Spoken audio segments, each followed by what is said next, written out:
안녕하세요. 결혼한 지 1년 된 30대 새댁이에요. 남들은 신혼이라며 한참 좋을 때라고 좋겠다 하는데 사실 저희 부부 거의 한 달에 한두 번은 꼭 싸우고 있었어요. 최근에는 거의 매일같이 싸웠고요.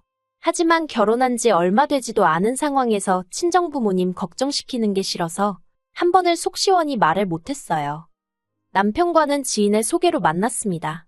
말 그대로 지인으로 솔직히 가까운 사이도 아니었는데 어느 날 갑자기 소개팅을 해준다고 해서 좀 의아했던 기억이 나요. 근데 그 무렵 제가 주변 친구들도 하나둘씩 시집가고 애 낳고 하는 거 보면서 마음이 조급해져 있었거든요. 그래서 덥석 그 소개팅을 하겠다고 든 거지요. 만나기로 한 장소는 카페였는데 남편이 먼저 도착해 있었어요. 사진으로 봤을 때는 솔직히 소위 새님이라고 해야 하나? 뭔가 공부만 할 줄 알고 다른 건 쑥맥 같은 느낌이었거든요. 그런데 막상 만나보니 재미가 별로 없긴 해도 어떻게든 분위기를 끌어가려고 노력하는 모습이 좋았어요. 남편도 남편대로 저에게 호감을 느꼈는지 이후로도 2번, 3번 애프터 신청을 해오대요. 그렇게 한 달쯤 지나서 자연스럽게 연인 사이로 발전했습니다. 그리고 3년의 연애 끝에 결혼까지 하게 되었고요. 결혼 당시 남편도 저도 둘 다 직장을 다니는 평범한 회사원이었어요. 다만 남편이 저보다 연봉이 좀 더 높았지요. 아무래도 남편이 저보다 나이도 3살이나 많았고 이직을 한번 하면서 몸값이 좀 오른 상황이었거든요. 대신 저희 친정이 시댁보다 여유가 있었습니다. 시댁도 어려운 환경은 아니었지만 그래도 경제적으로 저희 집이 좀 더 넉넉한 상황이었어요. 시부모님께서는 살고 계신 집하고 나라에서 나오는 연금이 전부였던 반면에 저희 부모님께선 당신들 사업장에서 계속 현역으로 경제활동을 하고 계셨거든요. 그래서 친정에서 1억 5천을 보태주셨어요. 시댁에서는 아무것도 안 해주셨고요. 말이 나와서 말이지만 원래는 친정에서 좀 더 해주고 싶어 하셨는데 제가 만류했습니다. 시부모님이나 남편이나 형편되는 사람이 좀 더 하면 어떠냐는 식으로 나왔는데 그런 태도가 솔직히 거슬렸거든요. 뻔뻔하고 염치가 없게 느껴졌달까요? 이후로 모아둔 돈 5천까지 해서 저는 2억을 해갔고 남편은 자기가 모은 돈 4천 들고 왔어요. 그리고 자기가 타던 차도 혼수라나 어쩐다나 그러면서 들고 왔는데 앞으로 3년은 더 갚아야 하는 대출이 남아있었지요. 그래도 그런 부분을 크게 문제 삼지는 않았습니다. 남편이 먼저 결혼 후에는 경제권을 저에게 넘기겠다 했고 앞서 말씀드린 대로 남편이 저보다 잘 버는 상황이었으니까 이래저래 계산해보면 제가 크게 손해라는 생각은 안 들었거든요. 그런데 결혼하고 2달이 되도록 경제권을 넘기겠다는 남편은 어찌된 일인지 돈에 대한 이야기만 나오면 자리를 피하기 일쑤였습니다. 그래서 참다 못한 제가 도대체 돈 관리를 어떻게 하고 싶은 거냐고 직접적으로 물었어요. 그러자 남편이 한다는 소리가 각자 하자더라고요. 각자라는 말도 도무지 이해가 되질 않았고 동시에 살림이라던가 주로 집안일에 신경 쓰는 사람이 저였거든요. 그렇다 보니 까닥하면 제가 제 돈으로 장 봐서 밥 해먹이고 그러게 생겼더라고요. 그건 말도 안 되잖아요. 그래서 그건 불공평한 것 같다고 하나하나 따져 물었습니다. 그리고 사실 다른 무엇보다도 남편의 말이 결혼 전과 달라졌다는 사실 자체의 기분이 무척 나빴지요. 아무튼 그래도 다행이라고 해야 할지 그때는 남편도 제 말을 듣고는 미안하다면서 저에게 자기 신용카드를 주고는 그걸로 장보고 집안에 필요한 데 있으면 쓰라 하대요. 그런데 아무리 남편이 카드 주인이라지만 정말 마트에서 몇천 원만 긁어도 바로 전화가 오더라고요. 카드를 받고 다음 날이었어요. 퇴근 후 마트에 들려 장을 보다가 고등어가 싸고 싱싱하길래 3마리, 그러니까 한 팩을 샀습니다. 그리고는 남편 카드로 긁었지요. 그런데 정말 결제하고 1분도 안 돼서 남편에게 전화가 걸려왔고 뭘 산 거냐고 묻더라고요. 그리고 그때만 하더라도 저는 남편의 그런 행동에 별다른 생각은 없었어요. 그래서 퇴근길에 마트에서 고등어 샀다고 얼른 가서 해주겠다고 속도 없이 대답을 했지요. 그런데 남편은 고등어를 몇 마리나 산 거냐며 짜증스럽게 물었고 제가 3마리 샀다니까. 사람이 둘인데 뭐 한다고 3마리나 샀냐며 승질을 내는 거예요. 어이가 없긴 했지만 3마리가 한 팩이어서 3마리를 살 수밖에 없었다고 설명을 했어요. 그럼 남편도 적당히 하고 멈춰야 할 거 아니에요. 그런데 기껏 한다는 말이 파는 사람한테 2마리만 사면 안 되냐고 물어보긴 했냐며 따지더라니까요. 그리고 그런 비슷한 일들이 몇 번이고 반복되니까 치사하고 더러워서 카드를 쓰기가 싫더군요. 그래서 남편더러 앞으로 생활비는 현찰로 주라고 했습니다. 당신 얼마, 나 얼마 각자 월급에서 각출해 생활하자고요. 그리고 그렇게 합의를 본 게 고작 50만 원씩이었어요. 그렇지만 사실 아무리 애 없이 2사람이 산다고 해도 100만 원으로 관리비에 공과금 다 내고 살림을 꾸린다는 건 불가능한 일이었습니다. 특히나 돈은 똑같이 내는데 왜인지 주방일은 저만 하고 있더라고요. 그래서 남편더러 당신은 청소와 빨래를 담당하라 했습니다. 그랬더니 돌아오는 남편의 반응은 알겠다면서 대신 자기가 해야 된다고 느낄 때 할 테니까 잔소리를 하지 말라는 거예요. 그래놓고는 청소기는 3, 4일에 한 번, 세탁기는 열흘에 한 번 돌리는 게 아니겠어요? 남편의 그런 꼬라지라고 해야 할지, 심술이라고 해야 할지. 아무튼 제가 직접 겪어보니 그동안 왜 회사에서 일하던 언니들이 맞벌이하면서 동시에 집안일에 독박 육아에 왜 그렇게 허덕였는지 이해가 가더라니까요. 그리고 저는 언니들처럼 살 수는 없다고 생각했어요. 그래서 남편에게 집안일을 그따위로 할 거면 돈을 더 내라고 했지요.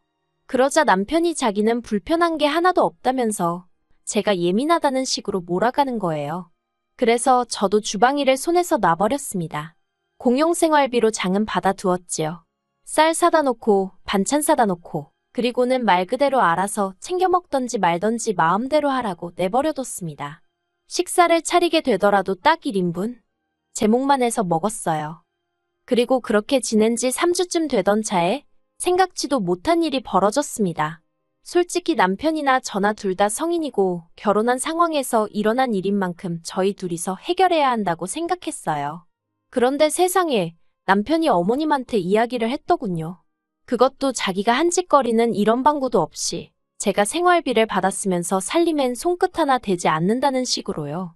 그러니 어머님께서 제가 군기가 빠졌다나 어쨌다나 하시며 한달음에 저희 집으로 쫓아오셨습니다. 처음엔 솔직히 연락도 없이 찾아오신 어머님이 황당하고 어이없고 그렇지만 이내 차라리 잘 됐다 싶더라고요.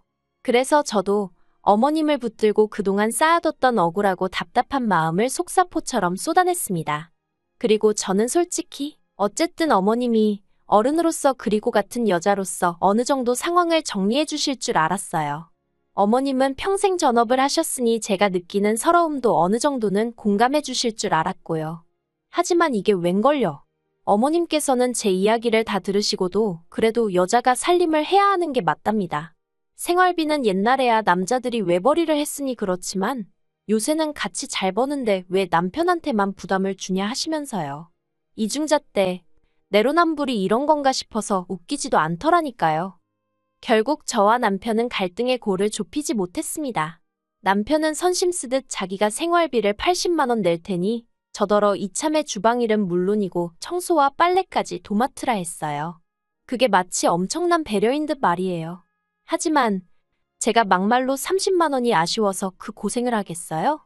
제가 웃기지도 않는 소리라며 남편더러 꿈깨라 했습니다. 그리고는 앞으로 정말 각자 생활하자 했네요. 각자가 어떤 건지 한번 보여주겠다고요. 그리고 그때부터였습니다.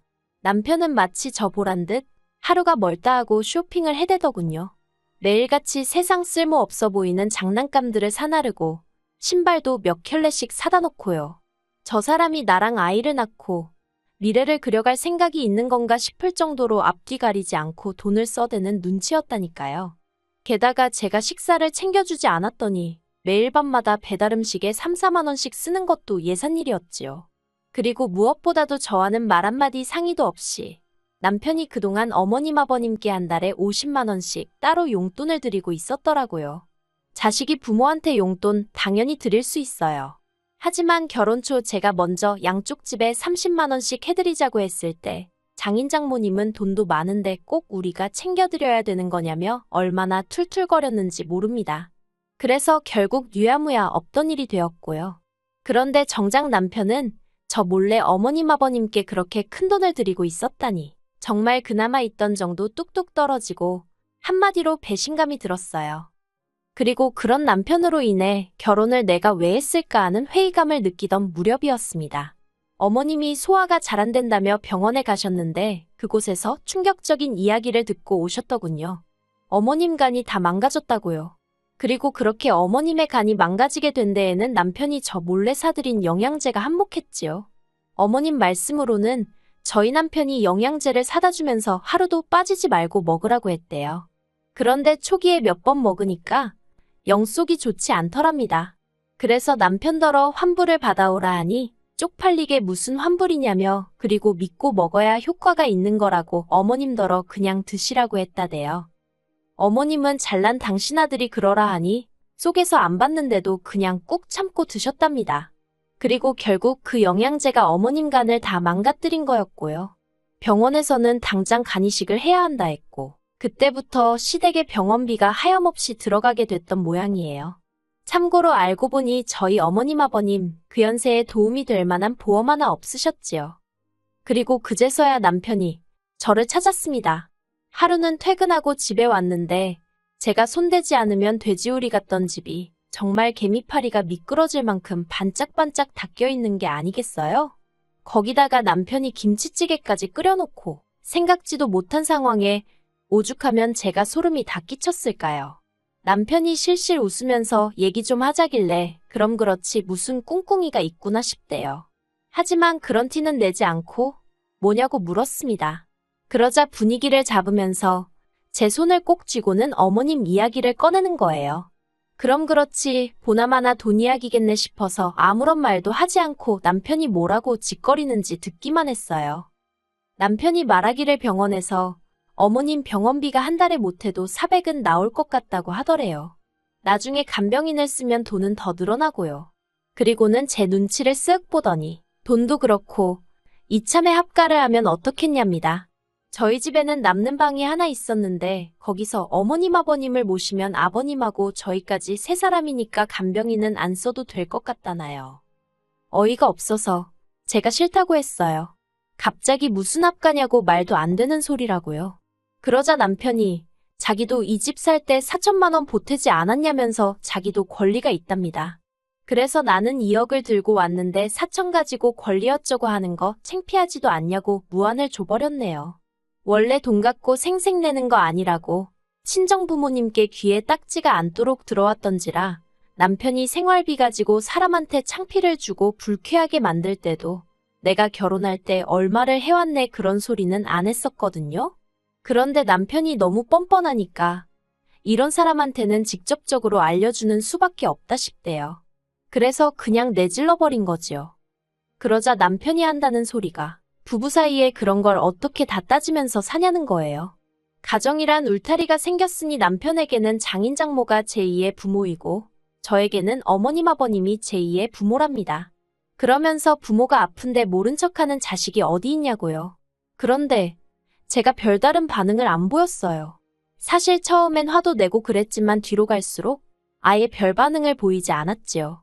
그러니 자기도 별 수가 없다 싶었는지 그러면 차라리 어머님 병원비를 보태달랍니다.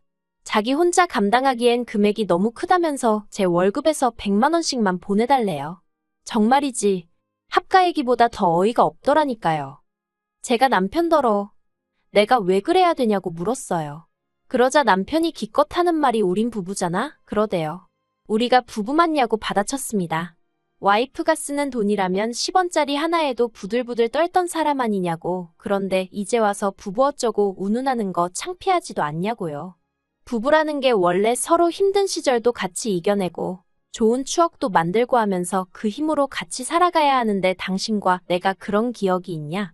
나는 당신 때문에 속상하고 힘들고 서운했던 기억밖에 없다. 정말 그간 가슴에 맺혀있던 말들을 아주 따발총처럼 쏘아댔어요. 그리고는 이제 와서 행여나 나한테 안 해노릇 며느리돌이 같은 건 바라지도 말라고 못을 박아버렸지요. 그랬더니 남편이 한숨을 푹푹 내쉬더니 그러면 뭐 방법이 없답니다. 그리고는 급기야 이혼 이야기를 꺼내더라고요. 어이가 없어서 남편을 빤히 쳐다봤어요. 그동안 제가 남편의 거지 같은 행동을 버텼던 이유는 딱 한 가지. 친정부모님께 결혼한 지 1년도 안 돼서 이혼하는 그런 모습은 보여드리고 싶지 않아서였거든요. 남편이란 작자도 그 사실을 잘 알고 있었지요. 그러니 이혼이란 카드를 꺼내서 저를 압박하려 했던 거예요. 내가 결혼한 사람이 저렇게 비열한 사람이었나 하는 생각에 자괴감도 들었고 정말 화가 나대요. 그래서 마지막이란 심정으로 진심이냐 물었습니다. 그랬더니 진심이라면서 이혼하고 이 집도 팔아서 자기가 가져왔던 4천만 원 돌려달래요. 그걸로 어머님 아버님 병원비나 해야겠다면서. 그리고는 주변 사람들은 며느리인 제가 시부모님 병원비 보태드리기 싫어서 이혼한 여자라고 생각할 거라며 직장 생활은 가능하겠냐고 빈정거리는데 정말 손발이 부들부들 떨리더라니까요. 결국 저는 친정부모님께 사실 그대로 있는 그대로 모든 것을 털어놓았습니다. 친정부모님이 실망하실까봐 이혼만큼은 어떻게든 피해보려고 했는데 너무 괴롭고 힘들어서 그동안 남편이 저를 힘들게 했던 사소한 일들까지도 전부 다 말씀드렸어요. 사실 그동안 제 얼굴에 침 뱉기 같아서 그 누구에게도 속 시원히 제 이야기를 하지 못했거든요. 그래서인지 이야기하는 내내 눈물이 계속 흐르더라고요. 그리고 그런 제 모습을 본 친정부모님께선 바보같이 그걸 왜 참고 살았냐며 당장에 헤어지라 하셨습니다. 부모에겐 자식의 행복이 1순위라며 체면이고 사람들이 쑥덕거리고 그런 건 신경 쓰지 마라고 말씀해 주셨지요. 그리고 친정부모님의 말씀에 힘을 얻고 돌아온 바로 그날도 남편은 여지없이 제 얼굴 앞에 이혼 서류를 들먹이며 빨리 사인하라고 난리를 쳤어요. 저는 그런 남편에게서 서류를 낚아채선 알겠다고 하며 사인을 했고요. 그러자 남편의 표정이 가관이었습니다. 한마디로 아차 이게 아닌데 하는 표정이었거든요. 이후로 자기 딴에는 아무렇지 않은 척이라도 하려던 건지 저더러 확실하냐 후회 없냐 낙장불입이다 어쩌다 해대는데 너무 짜증나서 왜 이렇게 말이 많냐고 하기로 했으면 하는 거라고 내일 당장 접수하라고 소리를 지르곤 저 먼저 방으로 들어가 버렸네요. 그런데 이후로 일주일이 지나도 남편은 서류를 접수하지 않았고 더 정확히 말하자면 이혼의 이응자도 말을 안 하더라고요. 오직 제 눈치를 살피기에 급급했지요. 결국 안 되겠다 싶어서 제가 먼저 집을 부동산에 내놓고 남편에게 알렸습니다. 이때 정말이지 집이 제 명의라서 얼마나 다행이다 싶던지요. 여담이지만 결혼식을 앞두고 부부라는 이유로 공동명의를 집요하게 요구하던 남편이었습니다. 듣다 못한 제가 양심 좀 챙기라고 한마디 했었고요. 아무튼 그렇게 집까지 내놨고 남편에게는 빨리 이혼 수속을 밟자고 했어요. 그리고 그제서야 남편이 생각이 바뀌었답니다. 이혼을 안 하겠다는 거예요. 이후로 남편과 말을 섞으면 섞을수록 어린애하고 싸우는 기분이었다고 해야 할까요? 결국 안 되겠다 싶어서 저는 변호사를 쓰게 되었습니다. 그리고 지금 남편과는 이혼 소송을 진행 중이에요. 이 사실을 알게 되신 어머님 아버님 두 분 다 난리가 나셨고요.